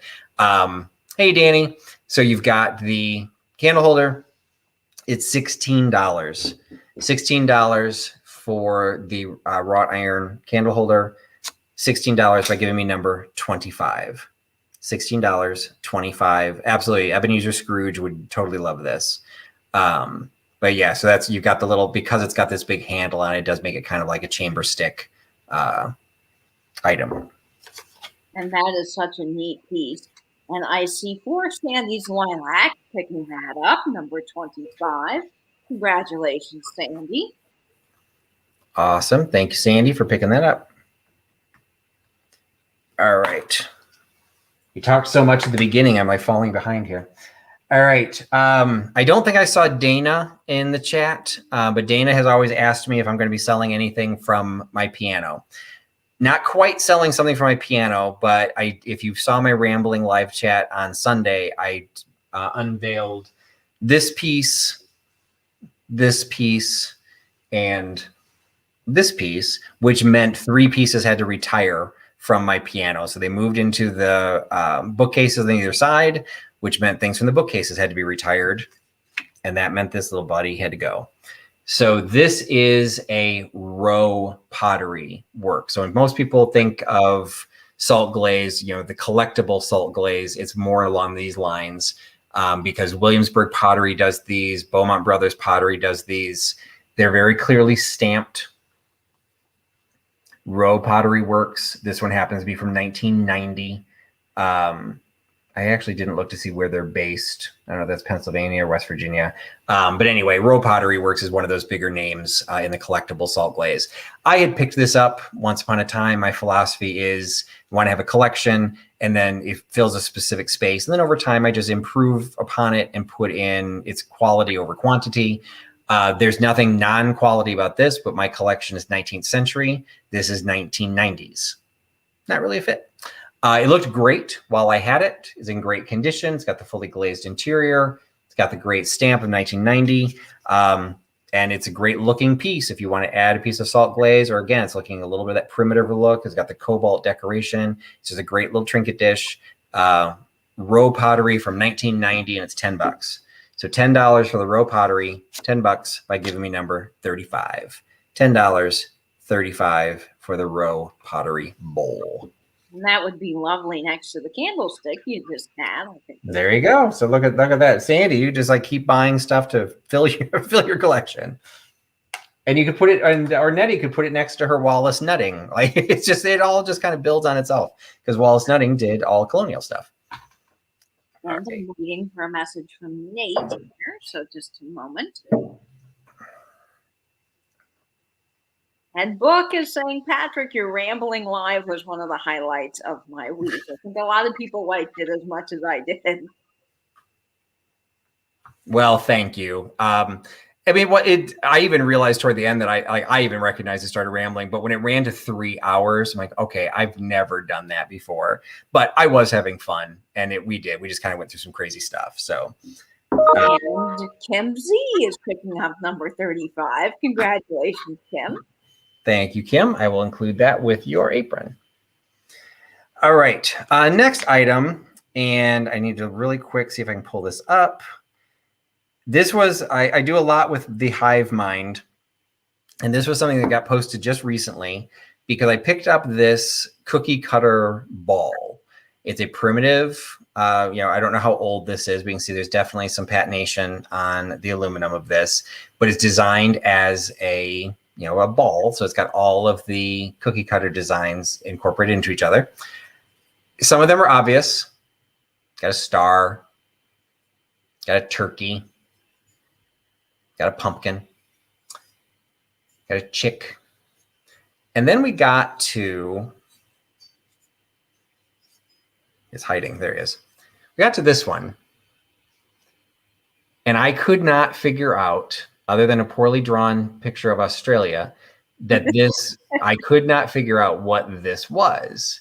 So I traced it and I put it out onto Instagram. So if you don't follow me on Instagram, you wouldn't have seen this, but I do promote some of the stuff that I'm going to put in the chat. So I'm rotating this because depending on how you hold it, it sees different things. Now, so a couple of people came back and said squirrel. And when I held it this way, I did actually see the squirrel, but I couldn't imagine what holiday the squirrel was supposed to represent. Labor Day, like Arbor Day, I have no idea. And then I got a text. I got from Auntie Christy the solution. It's a bunny rabbit. And many people said bunny. Like, so she does not get credit for being the first person that said bunny. But I did not see a bunny anywhere on here. Somebody tried to like walk me through it and said that it was this way. And that, so that, you know, the cottontail was, you know, was back here. And I'm like, okay, well then what is this? Like the bunny is like boxing. Why are his paws sticking out so far? And that was another. So Kim is saying a Santa with a bag of gifts. It wasn't until she drew the bunny. Now, I'm not saying that we couldn't draw something else. Like this could be like another psychological test, like a Rorschach. What do you see? But I do at least now see a bunny, because everyone that was saying bunny, I just thought they were all insane. They were all insane. But regardless, whatever you can make whatever you want out of that one. You know, whether it's a bunny, a squirrel, a Santa with a pack. Because I'm not sure how the Santa would be doing that either. I see the bunny when you hold it just the other way, where the ears are up. Yeah, that's where I see the bunny. Yeah. So it still takes the right, and like I said, the drawing is the one that really sent it over the edge. Like, oh, okay, I can see that now. But it does mean like the little cottontail is just a tip of the whole thing that comes out here, which is what was throwing me. So I like, that was where the squirrel was like, well, is it like a long tail? So anyway, a lot of discussion for something that's just kind of a cool piece, whether you use it. I mean, I think you'd want to clean this puppy up a lot if you're going to actually use it. I just think this makes it a very cool decorative object, because it's just something you don't really see. You know, the fact that all of these cookie cutters, like some people buy them and put them in a jar or a dough bowl or something like this. This one becomes like a little sculptural piece all by itself. So it's a set of 6 of the different holiday cookie cutters. It's $12 for the set of cookie cutters. $12 by giving me number 28. $12, number 28 for the cookie cutter bowl. And I see Victoria H is just joining in the chat, so I don't know if she realized if she won or not, but yeah, Vicky, did you? I don't know if you heard me ask if you were the one that won the pottery duck, the candelabra. Somebody with a similar name to yours won it. I just didn't know if it was yours. And I see Mr. L. Page, Randy, getting that fabulous little cookie cutter ball. You have to let us know, Randy, what you do with it and what you think it is. Excellent. Thanks so much for picking that up. All right. Next item, I think, not that Jeannie needs to buy this, but Jeannie's the only person that I know that is currently in baby mode. I picked this up, and I just thought this was too good to pass up. It is a photo album or a photo book type thing that would have been done by a photography company called Marshall, or an individual called Marshall. So you have this sleeve that says it's our baby, photographed by Marshall. So, you know, Marshall may be getting some credit that he doesn't deserve. But the reason I thought this was so special is it's basically new old stock. Either this was something that Marshall had this in his stock and he never sold it, and so it's now available, you know, in the vintage market, or the worst parents known to man bought a photograph from Marshall and then never filled in the book. So you've got a place for the name of the baby, where it was born, and some information. And then these are like the old fashioned, like I have my father's baby book from the 40s. You know, it's kind of the same type of paper, the same outline. So this would hold, you know, fairly large 8x10. But again, at the bottom, it's the date photographed. There's nothing filled in. So it's like new old stock. So you could actually buy this for, you know, a current baby and put it behind the mat. And you've just got this little vintage booklet for your baby. So kind of specialty, kind of cool. giving credit to Marshall. Maybe you can find somebody named Marshall to take your baby's picture so it all works. But regardless, I thought it was kind of cool, and it's $7. So $7 for the Our Baby photo frame, $7 by giving me number 37. $7.37 for the baby frame. And Victoria did say that she was the one that won that. She just paid, so congratulations. Awesome. Thank you so much, Vicki. Gorgeous piece. I see a lot in the chat about lagging, so guys, do make sure you're refreshing as often as you can, and make sure to be in live chat, not top chat. All right. Next item. I've offered this several times, or these several times, not this particular one, but I've offered these in the past. This is the first time I'm offering it as part of like an entire wall decor. What was funny was I was watching an old movie, the Towering Inferno, which is from 1973. And there's a scene in the Towering Inferno before it all bursts into flames that they're in like their den, and the entire wall is filled with these horse brasses. So everyone said that they were a decor thing at one point, and I just never knew when. And evidently, it was at least in 1974. So I've sold them individually, and this one is the horse brass mounted onto a leather, thing that's also kind of like a horse brass. It's been on there for a very long time because you can see the discoloration of how the sun has faded the leather, and then that is all attached to a wooden board. I would say that this was all sold as one piece because there's a piece of paper on the back with like a manufacturer's number, that I think that this was designed as a decorative item probably in the 70s. If you are purchasing it and you're interested only in the horse brass, I'm more than happy to take this apart and send you just the brass. If you don't want the rest of it, it'd save a lot on shipping, but I'm selling it as a fully decorative item, whether you want the board or not. If you don't want the board, you don't get a discount, but you will save on shipping if you just wanted the brass. So you're basically in the horse brass plus or minus all of the decorative items in the background for $10. So $10 for the decorative horse brass by giving me number 41. $10, number 41 for the horse brass. And I love that crown. It's definitely a unique horse brass. I've not seen one with that design. Yeah, the ones that have sold the best for me are the ones that have some sort of like royal connection. Like I had a Queen Victoria Jubilee one. There was one for a castle. People like the British, the Anglophilia is a real thing. And I see Margot, Vintage Peep Show, getting number 41. Congrats, Margot. Thank you, Margot, for picking that up. All right. I said that the psychological test was one of my favorites. This is probably my other favorite. And I will basically be forewarned. It's big. It is not particularly heavy, but you'll need to take into consideration shipping, because it, in and of itself, is a shipping box. It is a military laundry box. So it says right on here, there's a little tag. Flip it around, it's a little big. I have to hit my microphone. It says Laundra Pack. So you literally would have filled this box with your laundry, shipped it either back home or to some sort of a laundromat, and they would have done your laundry and then shipped it back.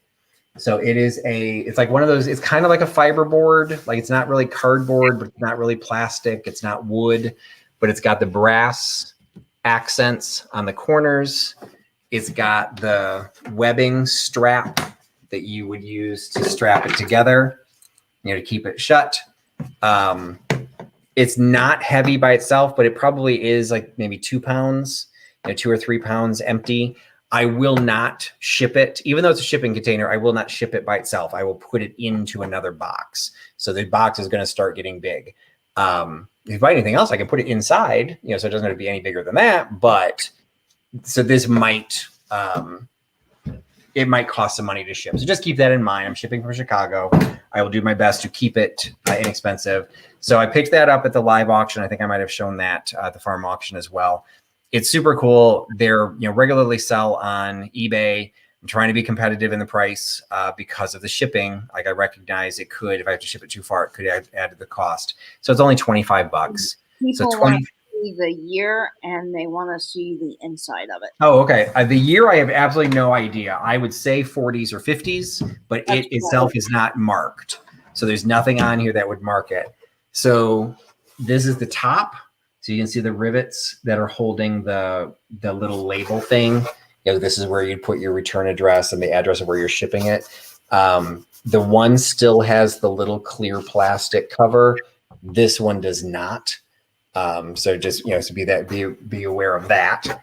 And then on the inside of the bottom,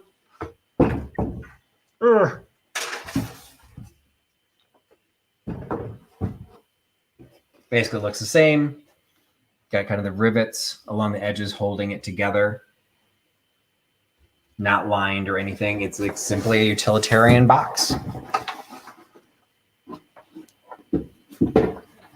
All right, any other questions?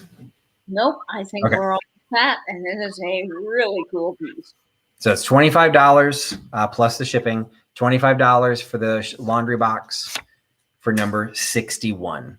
$25, number 61 for the laundry box. And of course, Margot just came in with another question. She's asking, how big is it exactly? Can you measure it? I can measure it. I have my tape measure right here. Sorry, I should have given you that.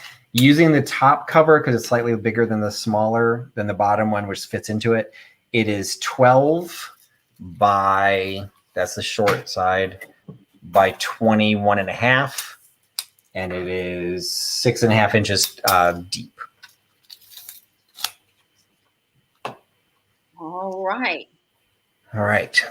Next, I promised another mystery box. So I've got my next mystery box. So the next person gets another vintage maxi pad, and same thing. You have to guess the number. So it's still $15. You still have to guess the number, but this time to get the mystery box, the number falls between 60 and 70.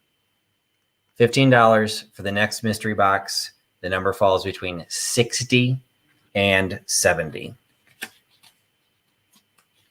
And I know the number, so I cannot be bribed, folks. And I want to say that I've already seen it. Let me double. I just saw it go by. I don't know if it was the first person, but I saw it. No, somebody else has it. Let's see. The first person. Okay, I'm going to wait for Nate to confirm, just so that we don't have any issues. But I do think that I know who got it. Well, Nate, what do you say? The number is 67. I've seen multiple people had it. And who I'm seeing on my end is For Sandy's Lilac. And yes, Nate confirms that's what he sees as well. And that's who I saw as well. So Sandy, congratulations. For Sandy's Lilacs gets a mystery box. And I think that's the first one you've won. So congratulations, Sandy. You get a mystery box. All right. This is an item also because Katie's here. I wanted to go ahead and show this. I picked up an item that she walked me through, the pros and cons of getting it. The rest of this, or at least several other pieces of this, will end up in her sale next week. But as part of what I purchased was this tiny little flower frog, this pin style flower frog, but in the shape of a small rectangle. So it was a size and shape that she said she had not seen very often. And it is 1 3/8 long by 1 inch wide. So you're talking about a very small, diminutive flower frog. Don't have a postcard nearby, but so you can still hold, even with the small ones, you can still hold things in this, or would fit into a very small container if you actually needed a flower frog, which is what this is designed to do. So this is, I don't believe this one was marked. I don't think there was a name on this one. The rest of the kit that I got, some of them were Vogue, but it was a mixed batch. So I'm not sure if this would be a Vogue one or not, but it is a small rectangular pin flower frog, and it is $7. $7 for the tiny flower frog by giving me number 36. $7, number 36 for the little flower frog. And that is an amazing size and shape because you just don't see those square ones that often. And let me wait for Nate, but I do believe that I see Tammy Renee Walker picking up that flower frog, my Florida friend. Congratulations, Tammy. Congratulations, Tammy, for picking up the flower frog. All right. Next one, I can't remember if I showed any of these in a live haul or not. Yes, I did, because I actually was asking people what they thought it was. I think I did this when I was with Scott at Old Curiosity Shop. We picked these up at a pick that he and I did together in an old Philly row home.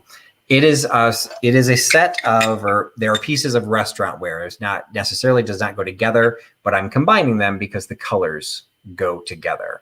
So I've got 2 butter pats or small condiment dishes.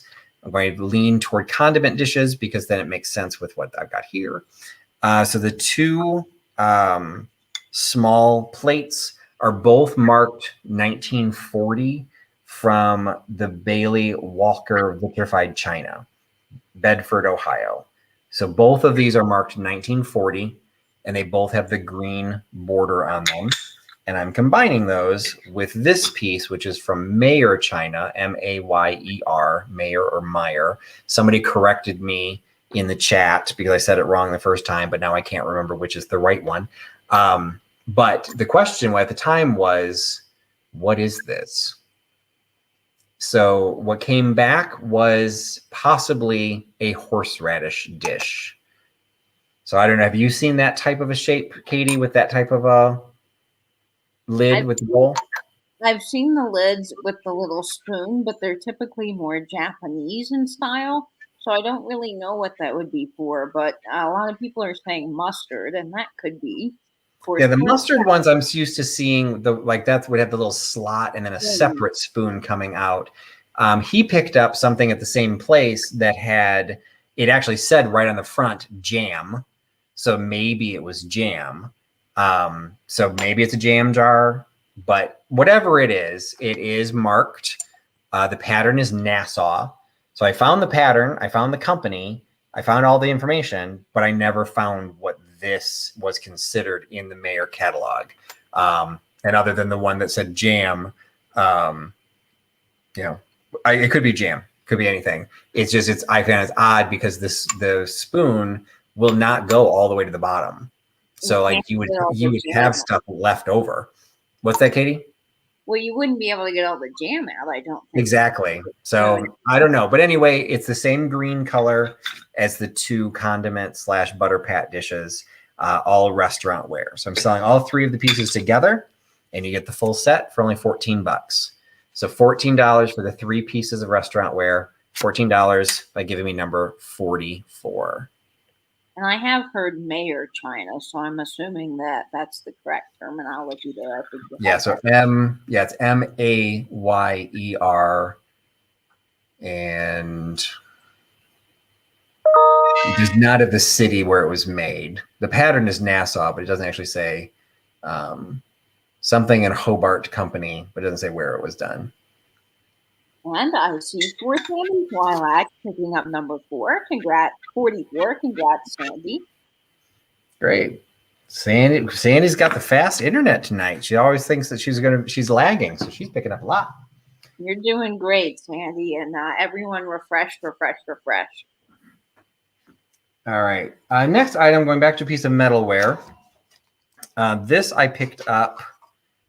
I'd never had one of these before.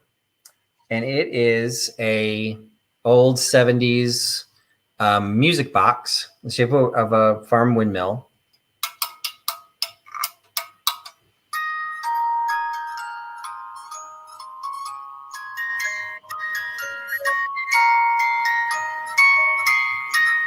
So everyone gets the mind worm of the Small World After All song. It's going to be in your head. So hope I didn't wind it too long because there's no way to turn it off. But it's a small world. Please do not overwind. and it is the windmill, and you can see it does turn as it plays. It's all brass / copper. It's got some great patina going into it. It's just a little weird decorative piece, or if you want to torment your roommates, you just put this outside their door while they're trying to sleep, and you got the It's a Small World song going. The company is called Chinese Craftsman, made in China. But like these I remember from my childhood. Like these would be like the 70s, maybe going into the 80s. Maybe they're still made. Who knows? But I think with the patina on this one, I think this is one of the older ones. So it is. So Black Junior Lynn is saying that she loves that song. So, well, Blackie, I'm glad you do. You might be in a minority, but it's $10. So $10 for the little It's a Small World music box. $10 by giving me number 7. $10, number 7 for the music box. And Nate saying I may or may not deliberately overwine. Yeah, one way to get that song to stop playing. And it would be great in a fairy garden book. That's true. I wonder if you wind it too much, does it start playing faster? Like it's like it's on double times. All right, the next one is kind of another set of coasters, but these really are hot plates or trivets. So this one, they are a matched set. One is larger than the other. I have a feeling when they were initially sold, they probably had some sort of a felt cover or like cardboard or something on the back that somebody took off trying to figure out who made them. So what I have is both of them have this kind of like a brownish, dusty, like coloring. I didn't try and wash it off. The front is actually perfect, but I think you would probably want to put like felt dots or something on it because it's basically like the raw ceramic. Now, would you really wouldn't want to put that on a wood table or anything, even like fine linens, you wouldn't want it to catch. So you probably need to put something on the background, but they are Greek made trivets with this absolutely gorgeous stag design. Maybe it's a fawn because I was going to say stag because I thought those two leaves coming out of its head were its horns, but I think those are leaves. So maybe it's just a deer, and then it's the exact same pattern on this one that's just smaller. It doesn't look as much like antlers on that one. So I kind of felt it had like a mid-century modern vibe, but I have no idea when these were made. These are probably souvenir type pieces. I don't know when they would have been, but I just thought that design was kind of like, I thought the color and just the fact of the stag, like that's kind of a Hager thing. I just thought they were kind of cool. So the handmade by Nassos in Robos Hellas, so it's Greece. One is larger than the other. The one is 6 inches and the smaller one is 4 3/4 inches. So you get both of them for $8. So $8. Yep, Christy, it's got a very pretty green. $8 for the pair of Greek deer coasters. $8 by giving me number 72. Okay, so Vicky is saying that she actually got those in the 80s. So they are not, unless it's the same design from the 50s and 60s, that they're still vintage, but maybe not as old as I thought they were or I'd hoped they would be. They are beautiful though. And I see a lot of people trying to get that. We've got some deer lovers in our community. And I'm going to confirm here with Nate, but I do see Sonia M picking those up. Congratulations, Sonia. All right. Thank you, Sonia. All right. We are all LGBT friendly allies, everything. And I have my first probably LGBT item that is in my sale tonight. I don't know if it was designed to be LGBT at the time, but I find the concept is kind of cool. I have a stack of arcade cards. Now, Vinny, don't get too excited because they're not the arcade cards that you've got. These are arcade cards that you would put your money into a machine and it would spit out a card that told you your ideal love mate. And so I've got men and women in the cards. So as I do with my multiples, I'm going to randomly assign you your ideal mate. So I have 16 of these. So Nate needs to take a get all warmed up so he can start watching for the first 16 people that will get these. You will get a random choice, and just to give you an idea of what they are. Katie, give me a number between 1 and 16. I'm shuffling them, so we did not preset this. Okay, we're picking 10. Number 10. Fine, maybe count out 10s. Okay, 1, 2, 3, 4, 5, 6, 7, 8, 9, 10. We have a winner. So Katie's ideal mate is this lovely lady. Your ideal mate is a true woman minus the false trimmings, a la glamour girl and movie starlet. Men believe from experience that ornaments belong on a Christmas tree and not in a home. Marriage is an institution, not a fad. It's the trimmings around the heart that count and that go into the making of an ideal mate. Ooh la la, isn't she fabulous? Katie has found her ideal mate. So you will get one. Now I'm really thinking, because these are all copyrighted. They have to have a copyright date. Forgot my cheaters. 1941. So I'm assuming, I don't know if these would have been, and maybe if anyone remembers these, like, would you have had 2 arcade cards? Like if you were a woman, you clicked, like, so you would get a guy, and if you were a guy, would you click and you would get a woman? I don't have that luxury. I just grabbed the 16 that I could grab, and I thought they were fun, and they're only $3 a piece. So this is really designed to be fun. If this is the only thing you buy for me, this will slip into an envelope and you'll get it for like, what's a stamp? 55 cents now. So postage is nothing. They're only $3. If you are buying anything else, this will pop into the box basically for free, because there's no, like, it won't change the weight. And you will just get, and I will be as honest, I will just, as I'm filling the box, you will get whatever's on top. So you can't request a guy, you can't request a woman, you got to go be in the spirit. It is Pride Month, and we're all here to have fun. So your perfect mate might be gender same, might be opposite. You just go with the flow. We can all be fluid. And so you've got, I will say I've got more women than men, which that kind of is the way life should be. No, I shouldn't have said that. But there are 16 of these. So hopefully I chatted enough that you were able to refresh, that if you wanted to be able to grab this, you will have the opportunity of picking up the first 16 people that grab one. If you want more than one, hit the number that I'm going to give you, and then just enter it again. And if you're still within the first 16 after Nate refreshes, you'll get however many that you can claim. So they're $3 a piece. So $3 plus, like I said, if you buy it by yourself, plus 55 cents shipping. So $3.55. So $3, first 16 people to give me number 73. $3, number 73 to the first 16 people. Man, oh man, Patrick, those are fabulous. What a great idea to celebrate Pride Month. And I do see the numbers rolling in here. So I am, wow, oh wow, this is popular. Okay, I'm probably going to run out. I bought all that I could. I'd never heard of these. Like, this is one of those cases that I've even started putting in my videos. There's things that you don't know you need until you see them in an antique show or you see them on a live sale. And so that's my concept behind these. These are selling anywhere from $3 to $10 each on eBay. And then like the $3 one was charging $3.95 shipping. So, it's just like, these are just fun. You didn't need that. And I wanted to keep it cheap. I got them at a decent price. I want to pass them off. And then you guys can all share, if you're on Instagram, you can share who your mates are. And there's some good looking individuals in here, both good looking men and good looking women.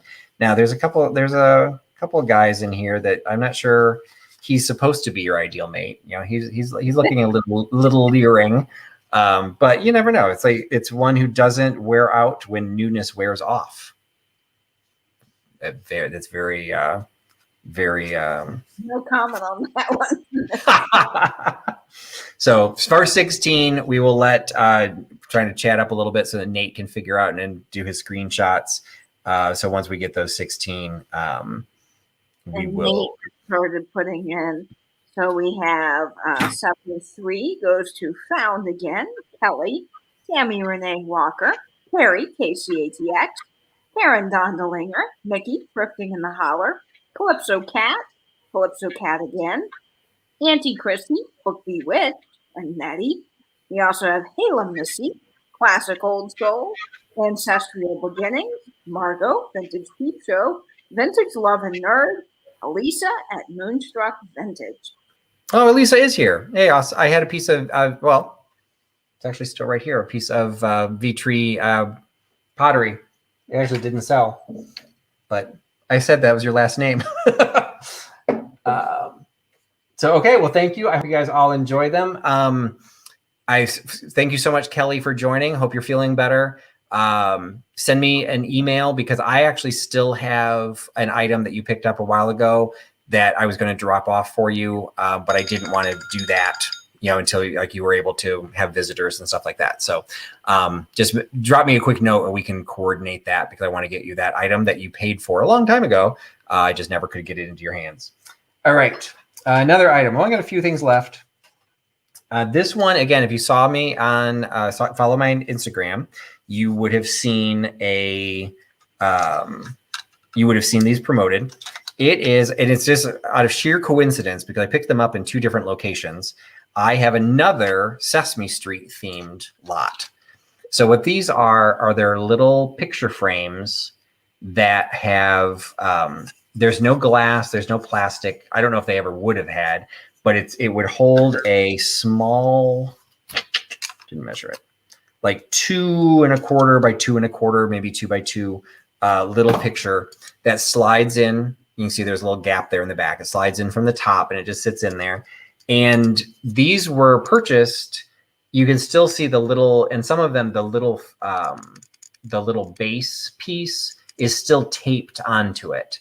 The base piece goes into this little slot like this so that you can then hold it, that it sits upright. So it's this one, it wasn't still taped in. I don't know how old these are. They were made in St. Lucia, West Indies.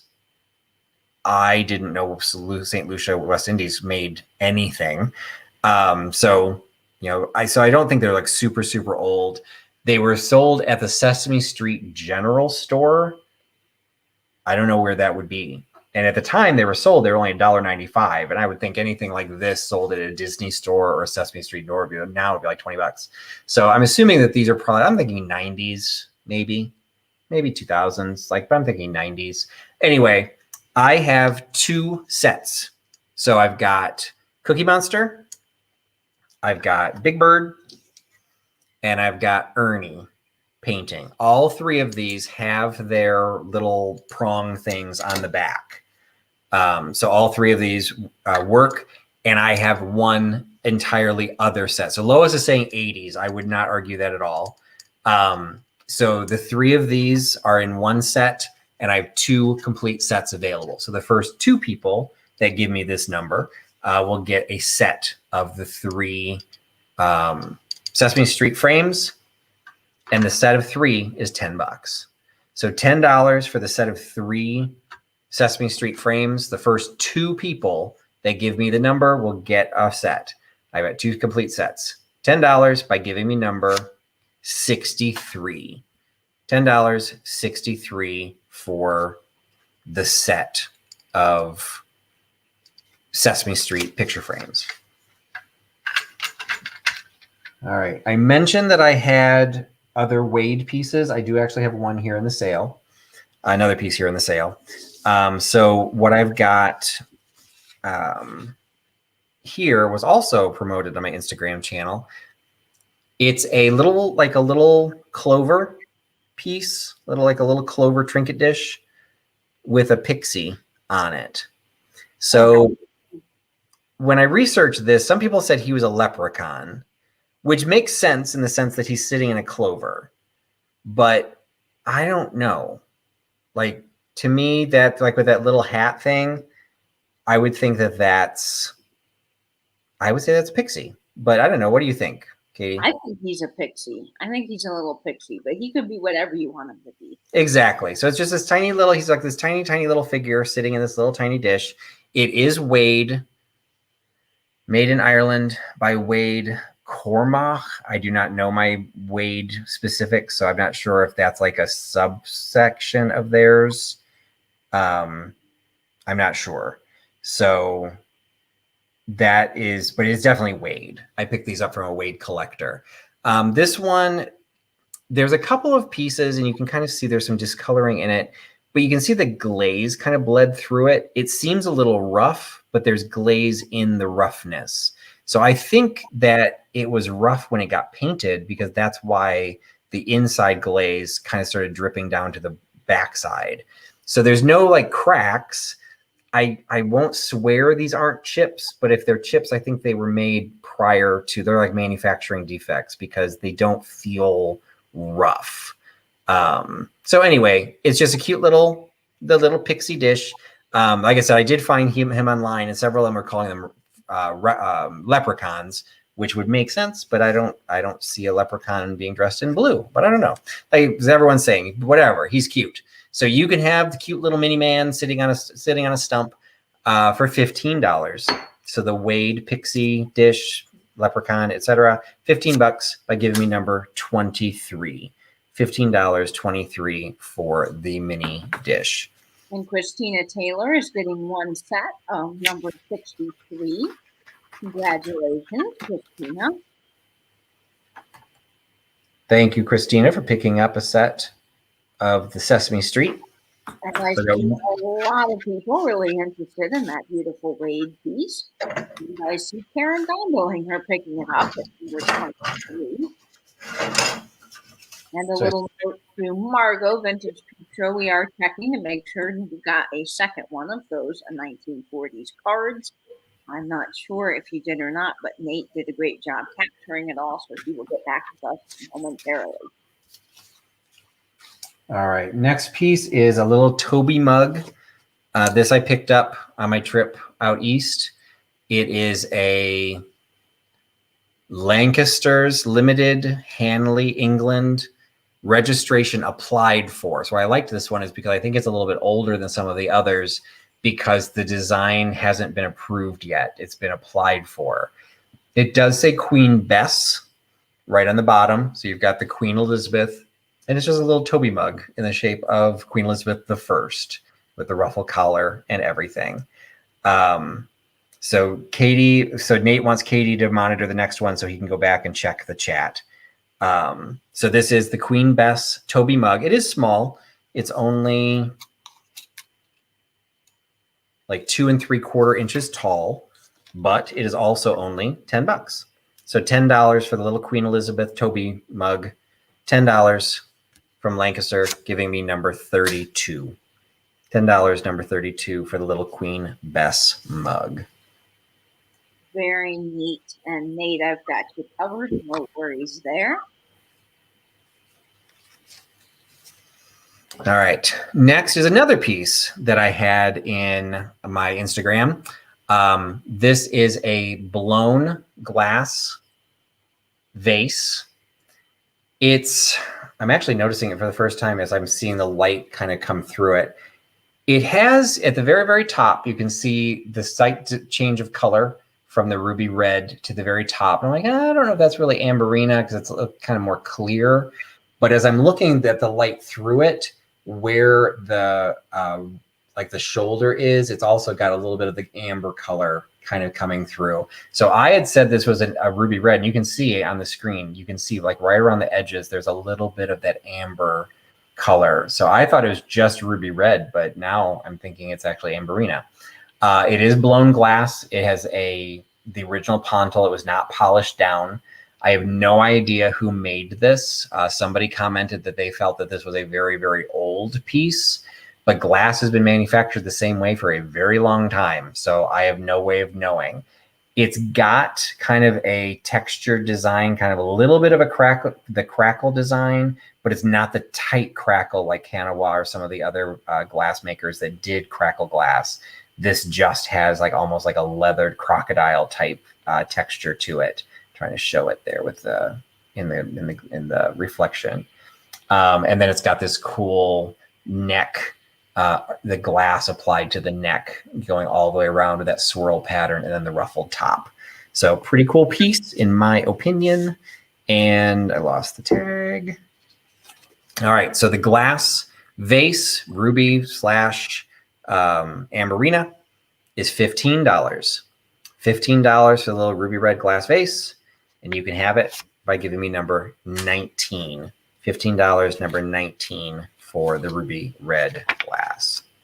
Okay, and number 63, the second set of Sesame Street frames, goes to Jeremy Robbins. Congratulations, Jeremy. And Margot, I'm so sorry, but you were 18 plus 1942, so you did not get a second set, but you do have one away. And speaking of Margot, Vincent Petro, I see you for number 19. Congratulations. That crackle glass is gorgeous. Okay, I'm trying to make sure I finish on time so that I'm not going to overlap with Martha's sale tonight. So I've got this. The box is nothing really to speak of. I just keep it because it gives more information of what you've got. It's the finest English pewter made in Sheffield, England. It is just a couple of the graphic designs on the around the sides. It's a 1 pint tankard.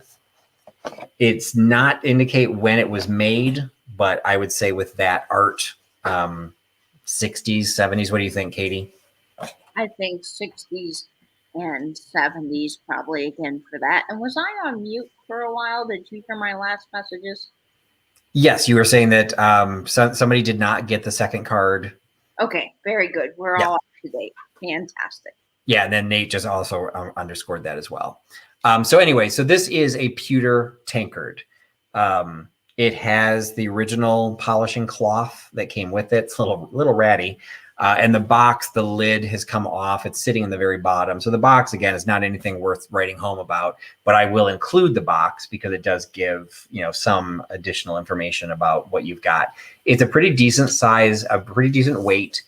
It has kind of a not exactly circular size in the center. So I am not sure if that is intentional. Because it doesn't look like there's any dents or anything around the outside. So I think that is how it was formed. So maybe that's just like the idea. And that's why, again, I'm including the box because it is trying to replicate an older colonial style pewter. Maybe that was more common. It's like almost triangular in shape. It is stamped on the bottom. So if you don't have the box, it says English pewter made in England. So this does go with the box. It doesn't have a manufacturer's name anywhere on it, including the lid, which I find rather odd. And it just says handmade by craftsmen. Evidently not craftswomen, but that's all I got. So even though it has the box, I can't tell you who made it. It's just a cool piece. And I do have a pewter collection, but that's not one that I was going to be adding. I'm trying to do older pewter. So this one is going to be sold for $12. So $12 for the pewter tankard, handmade, by giving me number 17. $12, 17 for the pewter tankard. That is just gorgeous. Wow, oh, wow. All right, and my very last item is a set of cup plates. These I've shown before. I've found these in multiple locations. This happens to be a pair. So there's a pair of clear pressed glass cup plates. These would have been from the probably 70s or 80s, which is where these became popular when they were being reproduced. They're based on a design from much, much earlier when cups didn't have handles. And so we had, I think Scott helped me kind of decipher some of it. You would pour the coffee into the mug. You pour then the coffee mug into the saucer, but the saucer is more like a bowl. You've seen those that have the more sides.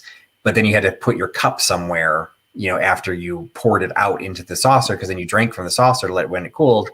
These were the types of things you would then put your cup on. So they were called cup plates. These happen to be a pair of butterfly designs with the floral pattern around. Same pair design. If you don't use them for cup plates, they also work beautifully for tea light holders, or if you have a votive candle, they fit directly in the middle because that's a much too small of a center for a coaster. You'd have to have a very narrow-footed drink to fit in that, but you can definitely hold it and turn it into a tea light or small, the traditional votive holders. And it's the pair of butterfly glass cup plates. Pair of them, $6. $6 for the cup plates by giving me number 40. $6, number 40 for the cup plates. Love that. And that's it. What's that, Katie? I said, I love that clear glass. It's just gorgeous. And I see Auntie Christy picking up number 30. Congratulations, Auntie Christy. All right. So I just want to make sure I didn't miss anything. So the items that I showed did not sell. Let's see. So we had 19. I did not see any. Did anyone take the number 32, the Toby mug? No, I don't have anyone for the Toby mug. All right. Nobody took the pitcher. So the Vitri Italy donkey pitcher, that was number 16. That is still available for $18. Did anyone take the brass music box? It's a Small World. No, that is still available as well. So that was number 7, $10 for the music box. Did anyone take the pewter tankard that I just showed? And I see Elisa Moonstruck Vintage is picking up number 16. And I see Auntie Christy for number 40.